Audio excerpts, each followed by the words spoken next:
हूँ बलदेव पूजारी TVS showroom रे एम्प्लॉय अच्छे। आज आमर कंपनी रू जेन गाड़ी आसी आमर गाड़ी जेन ट्रांसपोर्ट रे आसी से भुवनेश्वर नु गोटे ड्राइवरटे आनिक आसला जेनटा कि घुलीपाली छक आमर बरगढ़ से टिके गाड़ी के अटके करी माने वाशरूम जी बोली अटके देला गाड़ी अटका लगी दुईटा पिला आसिक ताकर के पानी मांगले से ड्राइवर के और से पानी गेट खुलिक पानी देला कि से भीतर के पशियाले से दिल्लुक ताके पैसा मांगले मोबाइल और पर्स मांगले ताके से ना देला जेहेतु चौकुरे ताके भूसी दीजन माने जंग रे भूसी दीजन हाथ रे दी जगह भूसी दीजन आओ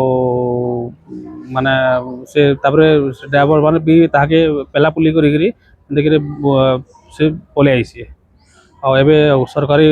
माने डॉक्टरखाना हमर गवर्नमेंट हॉस्पिटल रे ट्रीटमेंट चली है तार स्टिचिंग काम चली है गुलीपाली छरे तो ये घटना है जे बाकी केन जगह रे तो एबे तो जना ना पड़े एबे just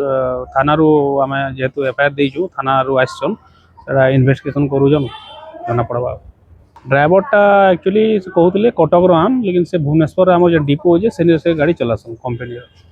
welcome to Shri Sai Krishna child and dental care. आपण मानकर दांतर किछि समस्या अछि के जदि अच्छे तो आपण माने इनके आसुन जेन कि आपण मानकर सब प्रकार रो दांतर समस्या दूर हे पारबा जेंता कि रूट कैनाल चिकित्सा असजड़ा दांतर उपचार पायरिया दांत काढ़वार दांत लगाबार दांत सफा हो कि दांतर फिलिंग दंतरोग विशेषज्ञ डॉक्टर सुमित कुमार राउत आपण मानकर दांतर अति जतन संगे चिकित्सा करबे और तार संगे संगे डॉक्टर प्रणव कुमार पाणिग्राही शिशु और नवजात रोग विशेषज्ञ अछन जेन कि रक्त मल मूत्र धातु परिस्रार सब प्रकार सुविधा आपण मानको मिली जिबा आउ एटा अच्छे इन फ्रंट ऑफ शिव मंदिर नियर सुधा क्लिनिक खजुटिकरा बरगढ़। आपण माने मोबाइल रे भी कांटेक्ट करि पारबे स्क्रीन रे दिया जायथवा मोबाइल नंबर रे कांटेक्ट करूँ।